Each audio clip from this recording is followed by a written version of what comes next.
Papo de Esporte, o seu podcast semanal.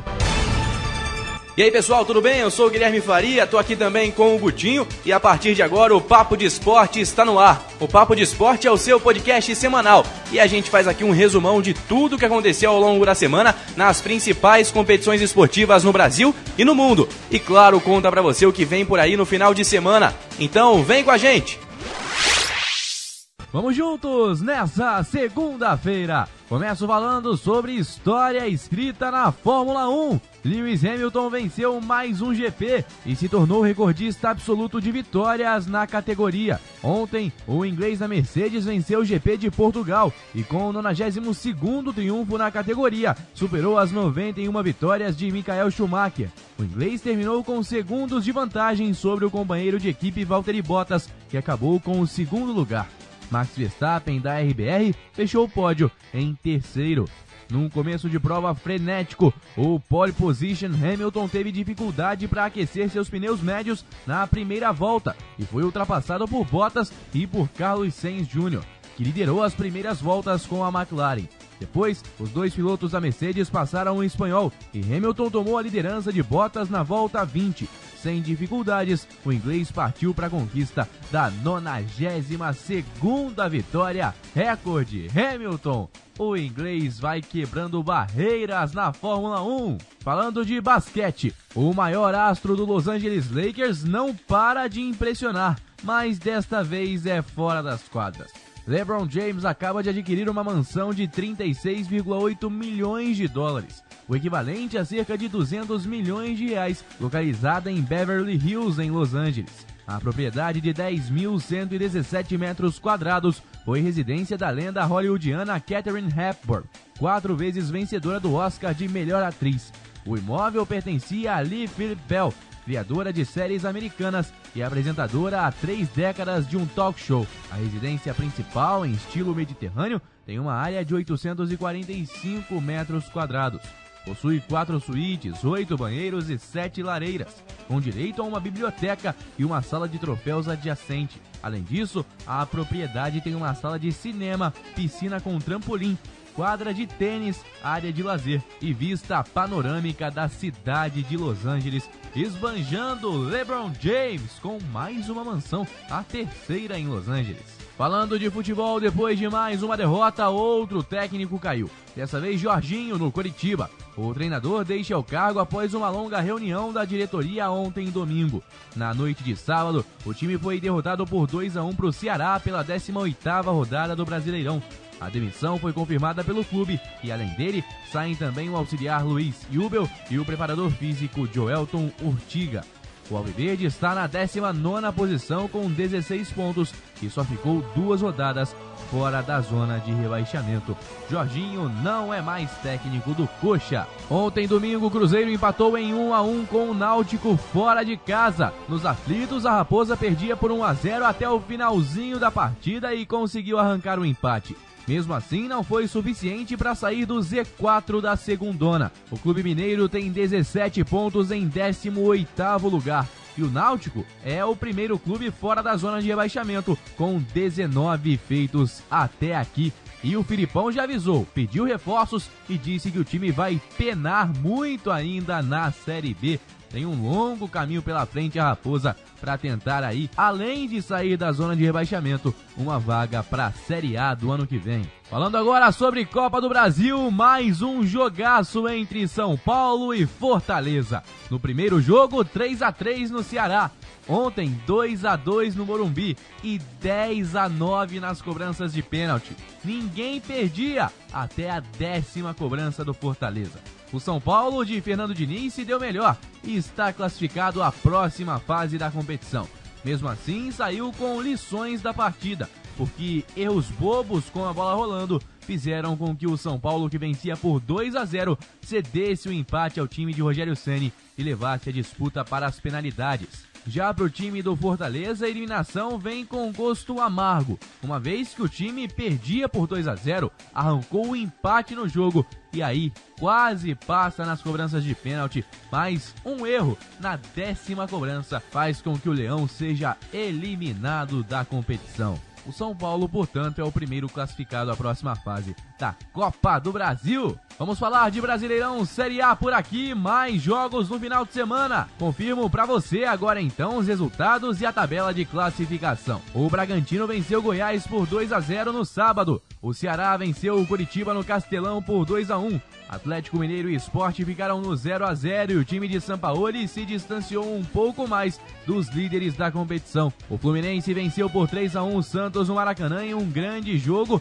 e o Santos que promete ir à CBF para reclamar da arbitragem. Do outro lado, o Fluminense de Odair Hellmann mostra consistência e dá o recado de que pode sim brigar por uma vaga no G6. O Atlético Goianiense perdeu em casa para o Palmeiras 3-0. Inter e Flamengo ficaram no 2-2 em um jogaço no Beira-Rio. Um primeiro tempo de domínio do Colorado, mas um segundo tempo totalmente rubro-negro, o que fez inclusive Domenech Torrent dizer que o time poderia ter vencido e que perdeu 2 pontos fora de casa. Na Arena da Baixada, o Atlético Paranaense perdeu por 2-1 para o Grêmio. Jogos adiados da rodada: São Paulo e Botafogo, Bahia e Fortaleza. Agora na tabela de classificação, a dupla Fla-Flu vai muito bem, obrigado. Já Vasco e Botafogo, olha só, o Inter tem 35 pontos e lidera a competição junto com o Flamengo, mesmo número de pontos. O Atlético Mineiro tem 32, Fluminense em quarto, 29. São Paulo e Santos, 27, fecham o G6. Palmeiras, 25, Fortaleza e Grêmio, 24 pontos. Ceará e Atlético Goianiense, 22. Sport e Corinthians, 21 pontos. O Bahia tem 19, assim como o Bragantino e Botafogo.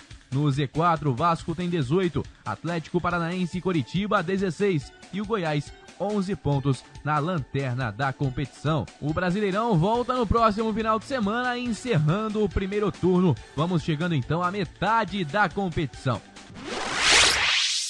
Vamos juntos nessa terça-feira. Começo falando sobre a dupla Bruno Henrique e Pedro, que está de sobreaviso em lista de suplentes para os jogos das eliminatórias de novembro. Tite incluiu os 2 jogadores na lista de suplentes da seleção brasileira. Os atacantes do Flamengo só serão convocados, no entanto, caso haja algum corte de última hora na convocação realizada na última sexta-feira. Mercado da bola falando sobre otimismo tricolor. O Grêmio está perto de anunciar Gaston Ramírez e conta com a ajuda do jogador para concluir a contratação. O uruguaio de 29 anos jogou todas as partidas da Sampdoria no início do campeonato italiano, mas estaria disposto a convencer a direção a liberá-lo e o Grêmio então conta com essa ajudinha de Gaston Ramírez para conseguir contratá-lo do Sampdoria da Itália. Ainda no mercado do futebol, falando sobre o Palmeiras. O time fez uma proposta por Marquinhos Cipriano e aguarda agora a resposta do Shakhtar Donetsk. Os ucranianos jogam hoje e o jovem brasileiro deve estar entre os relacionados. O clube alviverde quer Cipriano por 1 ano de contrato de empréstimo com opção de compra no final deste período, por um valor já fixado na oferta e tratado sob sigilo pelas 2 equipes. O Palmeiras trabalhando então para repatriar Cipriano. O técnico Ronald Koeman do Barcelona divulgou a lista de relacionados para o duelo contra a Juventus amanhã, quarta-feira, pela segunda rodada da Liga dos Campeões da Europa. Com uma lesão muscular, Felipe Coutinho está fora, assim como o zagueiro Piquet, que cumpre suspensão. Do outro lado, a Juventus e talvez todo mundo do futebol segue em compasso de espera por Cristiano Ronaldo. O atacante português, diagnosticado com coronavírus no último dia 13, fez exames na segunda-feira. O resultado precisa dar negativo até às 17 horas de hoje, para que ele tenha condições de enfrentar Messi e companhia no esperado duelo pela UEFA Champions League. E amanhã eu te conto então se Messi e Cristiano Ronaldo vão ou não se encontrar pela segunda rodada da Liga dos Campeões. Falando agora sobre surf e o surf brasileiro que vai para as ondas de Nazaré. Entre quarta e quinta-feira, a Praia do Norte, em Nazaré, Portugal, meca das ondas gigantes, vai estar mais uma vez no centro das atenções do mundo do surf. Isso porque uma sequência histórica de ondas é esperada para esses 2 dias. 2 swells fora dos padrões se aproximam da Europa ao longo da semana. Essa característica, aliada a uma meteorologia favorável à prática do surf em ondas gigantes, é o cenário perfeito para surfistas de todo o planeta tentarem superar limites. É claro que o esquadrão brasileiro não poderia ficar de fora do espetáculo. A elite verde e amarelo estará em peso em Nazaré em busca de uma onda histórica. Os Big Riders Pedro Scooby, Lucas Chumbo, Carlos Burli, Maia Gabeira, Ian Cosenza, Caio Vaz e Michele de Boilos estão em solo português e prometem abrilhantar o evento, que tem tudo para ser épico. Portanto, atenções voltadas nesta quarta e quinta-feira para as ondas de Nazaré, com brasileiros ao mar tentando aí bater o recorde e fazer ondas históricas. A última de hoje é na Copa do Brasil, porque a bola rola nesta terça-feira, hein? O Botafogo recebe o Cuiabá no Newton Santos às 9h30 da noite pelo horário de Brasília, no jogo de ida das oitavas de final da competição. A volta está marcada para daqui a uma semana, na próxima terça-feira. Outras partidas da Copa do Brasil acontecem amanhã, quarta, e também na quinta-feira, ainda pelos jogos de ida. Lembrando que o São Paulo já é classificado para as quartas de final, depois de passar pelo Fortaleza.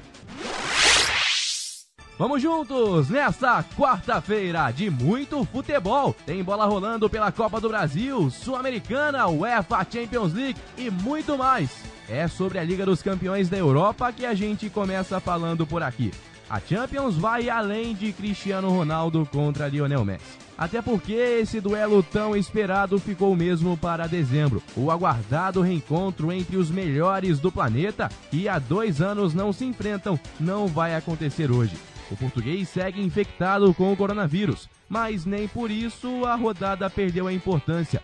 Grandes jogos acontecem, incluindo o próprio Juventus e Barcelona, que mesmo sem o brilho de Cristiano Ronaldo de um lado, promete ser um grande jogo. Aliás, o jogão em Turim continua sendo a principal atração. Afinal, Messi segue confirmado na partida.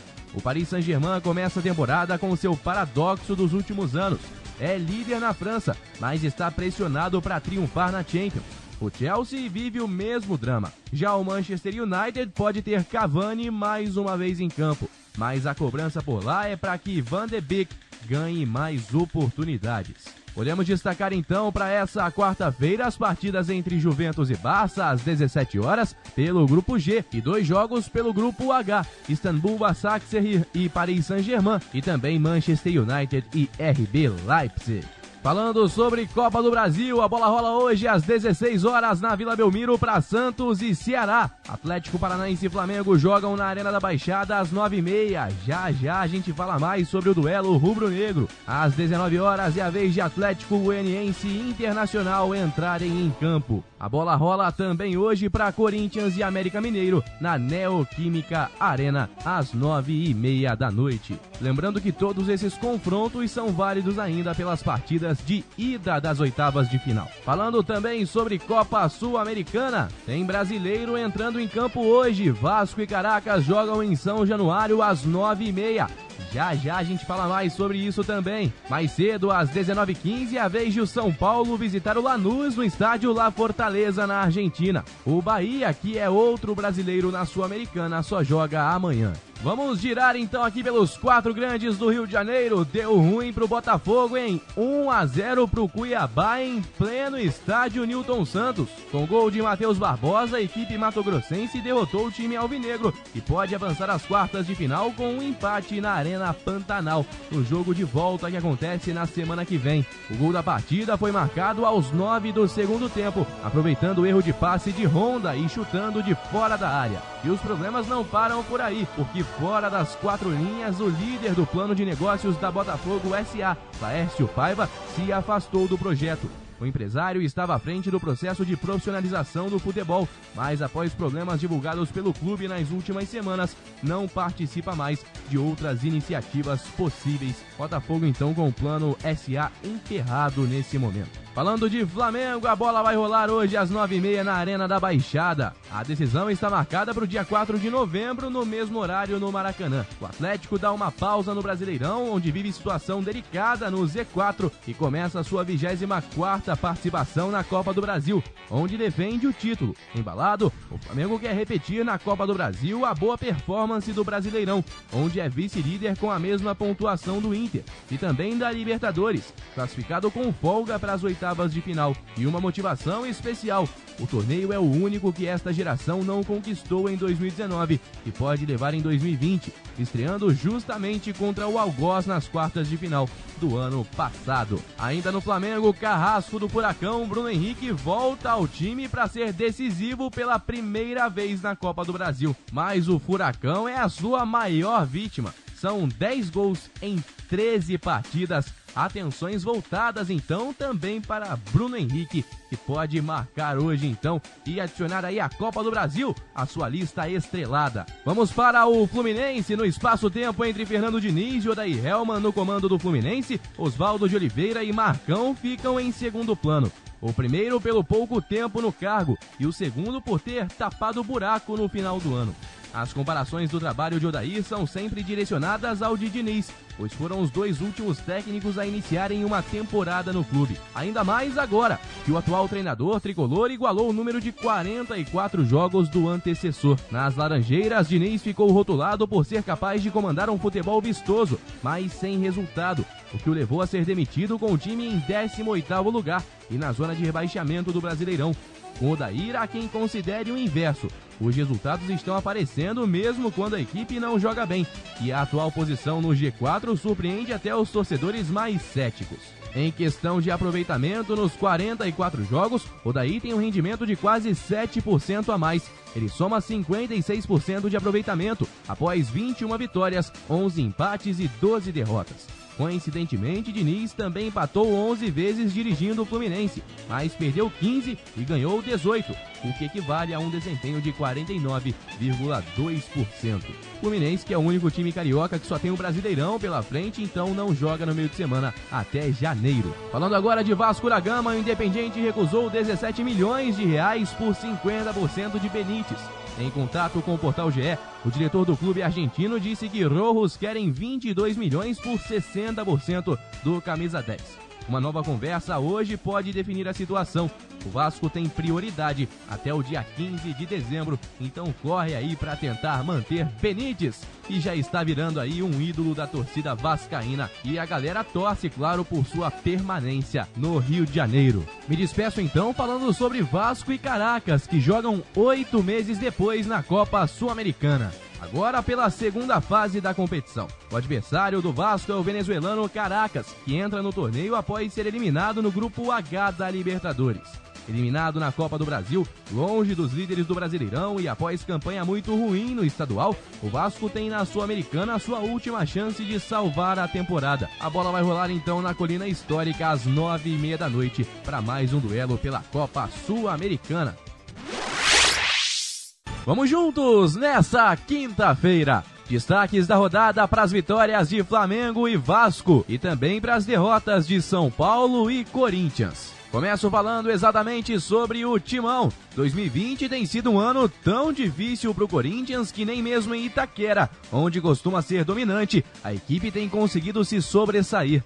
O aproveitamento do Corinthians em casa desabou nesta temporada e é o pior desde que a Neoquímica Arena foi inaugurada em 2014. O Timão conquistou apenas 51,8% dos pontos em casa na temporada. Já depois da quarentena, quando passou a jogar sem público, o Corinthians vai ainda pior, com aproveitamento de apenas 47% jogando em Itaquera. Não tá fácil a vida do torcedor corintiano nesta temporada de 2020. Trazendo para você então os resultados das oitavas de final da Copa do Brasil, Santos e Ceará ficaram no 0-0 na Vila Belmiro. O Santos teve um jogador expulso e o Ceará teve um gol anulado. O Flamengo foi à Arena da Baixada e venceu por 1-0 o Atlético Paranaense, encaminhando a classificação às quartas de final. E o gol do jogo só podia ser dele, né? Destacamos ontem Bruno Henrique aqui como o maior goleador do Flamengo contra o Atlético Paranaense, e o gol de ontem mais uma vez foi dele, algoz do Atlético,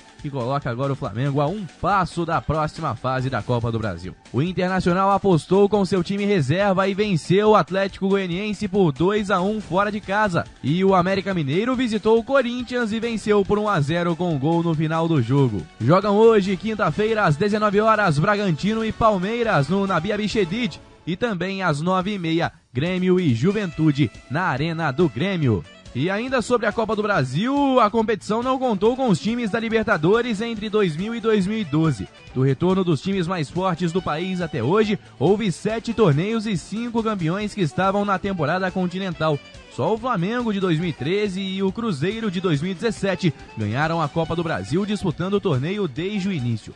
Todos os demais começaram a temporada sonhando com o maior troféu do continente. A fase de oitavas de final tem candidatos a quebrar esta sequência e voltar a tempos em que a Copa do Brasil era o torneio das zebras. Juventude em 99, Santo André em 2004, Paulista em 2005.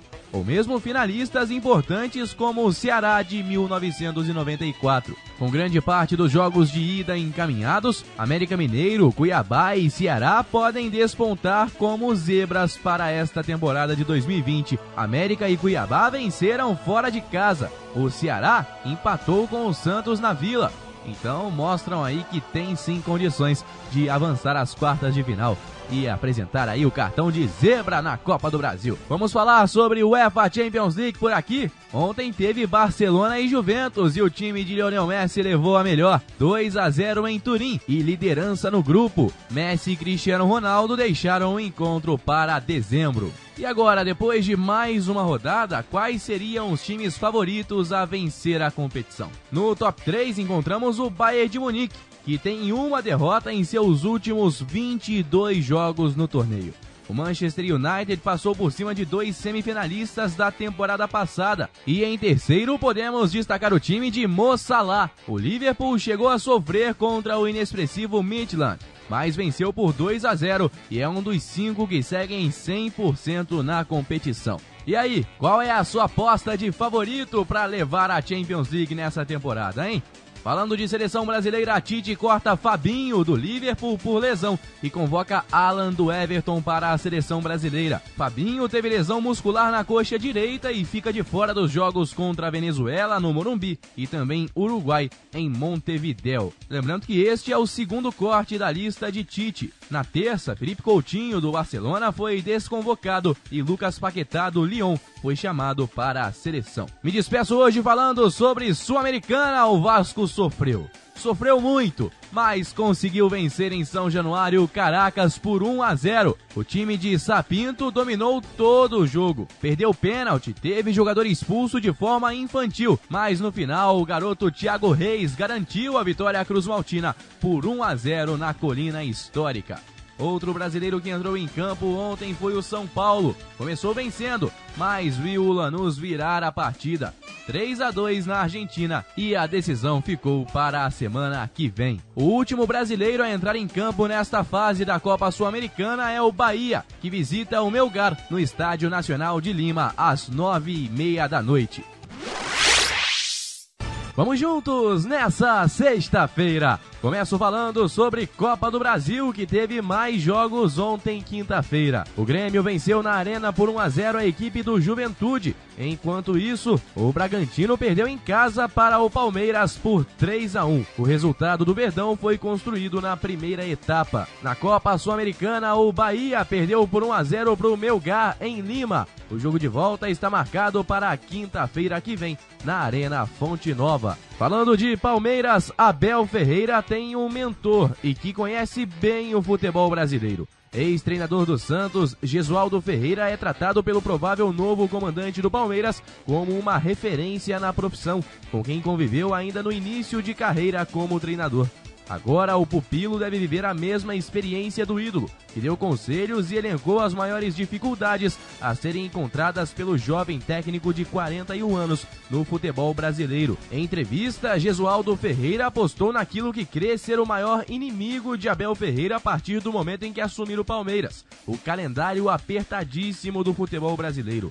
A análise vem a partir da própria experiência no Santos. Diante do cenário de pressão absoluta de todos os lados, Jesualdo Ferreira deu um recado também para o Palmeiras, muito elogioso sobre a capacidade do jovem treinador. O ex-comandante santista pediu paciência às pessoas que cercam o clube alviverde, tanto diretoria quanto jogadores, torcedores e a imprensa. Jesualdo, que já tinha dado recado para Ricardo Sapinto quando ele veio assumir o Vasco, agora também informa sobre as dificuldades do futebol brasileiro para Abel Ferreira, que deve ser o novo técnico do Palmeiras a ser anunciado em breve. Falando agora sobre o tricolor carioca, a renovação de Dodi virou uma das grandes novelas do Fluminense em 2020. As conversas entre clube e staff do volante, titular da equipe, cujo contrato se encerra no final do ano, começaram na reta final do Carioca. Ganharam novos capítulos esta semana e ainda não tem previsão de terminar.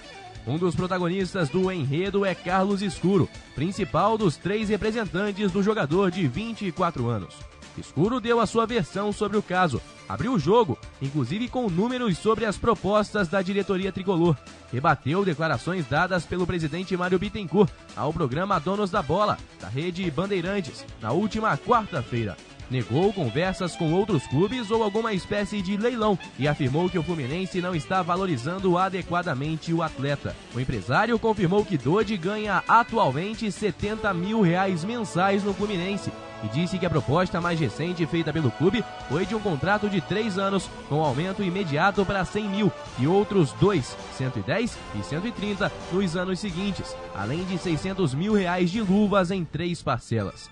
Para ele, os valores não estão à altura da importância do volante no atual elenco e disse que o staff do atleta espera uma valorização. Uma nova reunião entre os representantes do atleta e o Fluminense deve acontecer na semana que vem, em busca de um acordo para a permanência de Dodi. Falando agora sobre Botafogo, o alvinegro continua no mercado, mas teve que mudar de prioridade devido às circunstâncias. Sem treinador, a diretoria diminuiu momentaneamente a busca por reforços até encontrar um novo comandante para o elenco. O próximo técnico pode, inclusive, ajudar a bater o martelo sobre os nomes. O clube ainda quer mais um jogador de velocidade para o ataque e um volante para encorpar o meio de campo.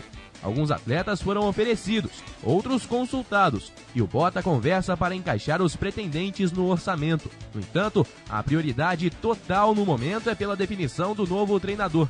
Botafogo chegou a conversar com Alexandre Galo, mas o nome foi descartado. Depois de dispensar Bruno Lazzaroni na quarta-feira, o clube tem pressa em achar um substituto. No cenário ideal, o próximo técnico já comandará o time na volta das oitavas de final da Copa do Brasil, na próxima terça-feira, correndo contra o tempo então o Botafogo para conseguir um novo treinador. Me despeço hoje falando sobre Brasileirão Série A. A bola rola no final de semana, inclusive com o primeiro jogo sendo o do Botafogo. Às 17 horas no Newton Santos, o Fogão joga contra o Ceará. Também amanhã sábado tem Corinthians e Inter num jogão na Neoquímica Arena. A bola rola às 19 horas. Coritiba e Atlético Goianiense jogam no Couto Pereira no mesmo horário. Fortaleza e Fluminense jogam no Castelão às 9 da noite deste sábado. Já no domingo, às 16 horas, tem Flamengo e São Paulo no Maracanã. Sport e Atlético Paranaense jogam na Ilha do Retiro também às 16 horas. Mais tarde, às 6h15, é a vez de Santos e Bahia entrarem em campo na Vila Belmiro. Às 8h30 da noite, a rodada de domingo se encerra com Goiás e Vasco na Serrinha. Na segunda, mais 2 jogos para fechar o turno do Brasileirão. Lembrando, claro, daqueles jogos que ainda faltam para diversas equipes. O Palmeiras joga contra o Atlético Mineiro às 17 horas no Allianz Parque. Enquanto isso, o Bragantino visita o Grêmio na Arena às 8 da noite. Na tabela de classificação, o Inter e Flamengo têm 35 pontos e dividem a liderança. Atlético Mineiro 32, Fluminense 29, São Paulo e Santos 27 pontos. Em sétimo lugar, o Palmeiras tem 25, Fortaleza e Grêmio 24, Ceará e Atlético Goianiense 22 pontos. O Sport tem 21, assim como o Corinthians. Bahia, Bragantino e Botafogo têm 19 pontos. Na zona de rebaixamento, Vasco tem 18, Atlético Paranaense 16, Curitiba 16 e Goiás 11 pontos feitos até aqui. A gente se encontra na semana que vem com muito mais papo de esporte pra você.